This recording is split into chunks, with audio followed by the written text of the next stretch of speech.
What is text criticism and why is it important? Well, this is a question that affects every single Christian who reads the New Testament or any Bible really, because someone at some stage had to do this for you to get the translation you're using. So let's talk about what is text criticism and how can you get into it and just a brief overview of it.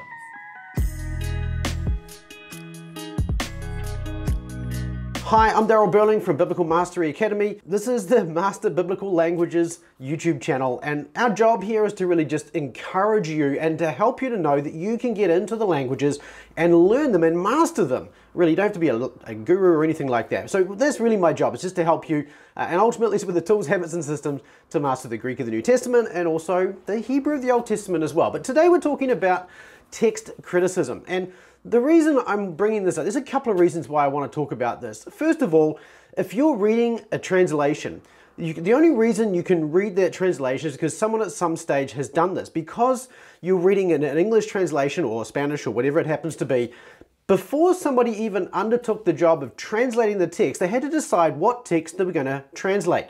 And that meant that they had to choose from the literally thousands of different manuscripts and papyri and things like that that are out there available in museums and places like this. Someone had to choose which ones of these are we going to use and why. And so for you and I, we don't really always take into account the work that's gone into the translations that we happen to have today. But for you to get your translation, someone had to make those kinds of decisions. How did they make them?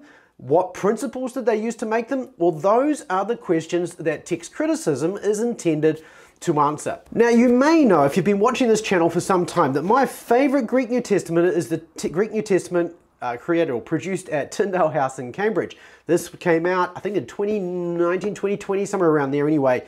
And I really love this Greek New Testament, and I love it for a whole bunch of reasons. One is that first and foremost, it's really designed to be read. That means that the people who have produced this, because the good folk at Tyndale House, they've produced this with the intention of getting you into the Greek of the New Testament in a way that gets a lot of these kinds of distinctions out of the way so you can just enjoy the task of reading. Now, that means they've made some choices about what text they've used to produce this Greek New Testament. And they've been quite upfront about the kinds of decisions that they've made. And not only that, but they've included a little bit of an explanation at the end of the Greek New Testament. Now, that's not unusual because most Greek New Testaments have got a little bit of an explanation about the methodology they've used in them.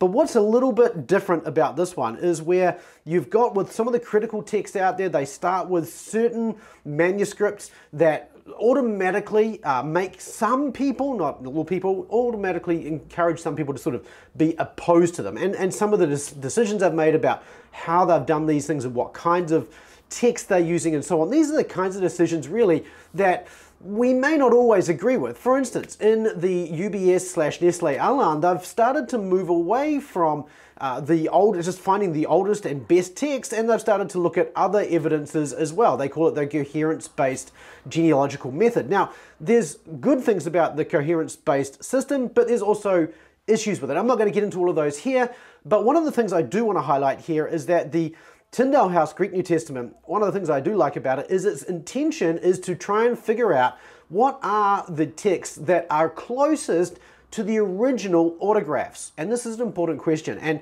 really, that's what underlies the text of the Greek New Testament produced at Tyndale House, and it differs a little bit from other texts as well. What I want to encourage you today really is with this book.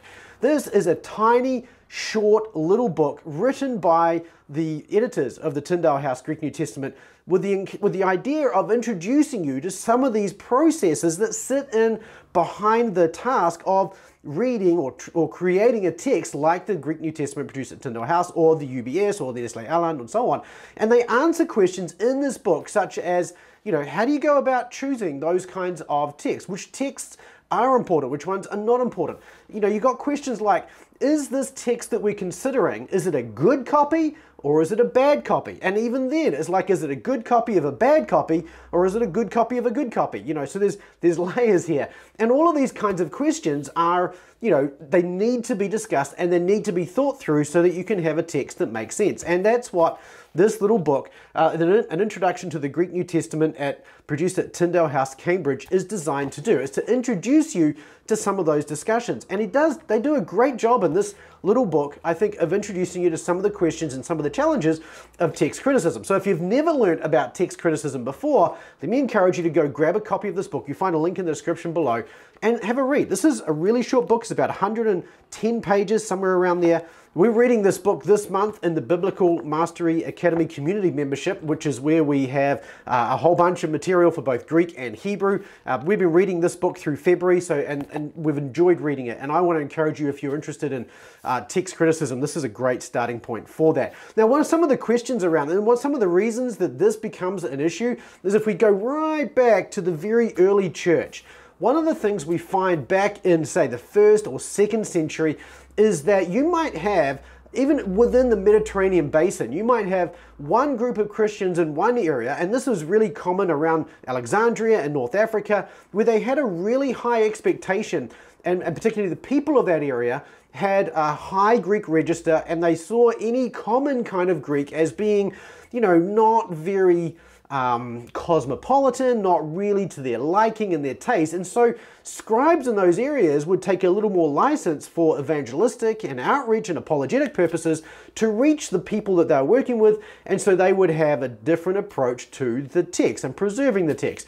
Now you go to the other side of the Mediterranean, or even to places like the Middle Eastern sort of area, Palestine, places like that. And what you find there is that they would have a much more strict view of the text. In other words, they try and copy it without making any of those modifications that they might have wanted to make in order to preserve the original text. Okay, their goal was to preserve the original text, whereas in North Africa, often they would have more of an apologetic kind of idea. And this would impact the way they'd think about the text, the way they'd preach, the way they'd do interpretation, and the way that they would preserve text as well.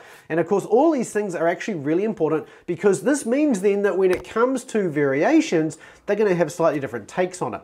Now, this is all very organic, so I'm just giving you a very brief overview here, and not all of this is obviously covered in here. There is another book that does go into a lot more detail, but it is a little more difficult to get through as a bigger book. It's more academic and so on, and that is the text of the New Testament by Metzger, and later edited by Bart Ehrman as well. And this is a really helpful book to give you a broader view of how the text was compiled and preserved throughout the centuries as well. But I just want to encourage you, if you've never read anything about text criticism, this is a great little book just for starting to get into that, to just dip your toes in. It's designed for people who just are interested in this in a general way. It's not super technical, and it's just a really good, helpful introduction. And it's 8 chapters, and each chapter is maybe 10 pages thereabouts. So they're pretty short chapters. So I would encourage you, grab a copy of this book. Again, the link's in the description below. What's the best book you've read on text criticism? If you've read a book on text criticism, leave a comment in the comment section below. I'd love to hear from you there. And don't forget, if you're interested in learning biblical Greek and going a little bit more deeper into this, download the Roadmap to Mastery for this at mntg.me/roadmap. I look forward to serving you inside the Mastery membership, the Greek Mastery membership, and later on again on this YouTube channel. Thanks so much for watching. Stay tuned for more, and keep taking small, consistent steps toward mastery.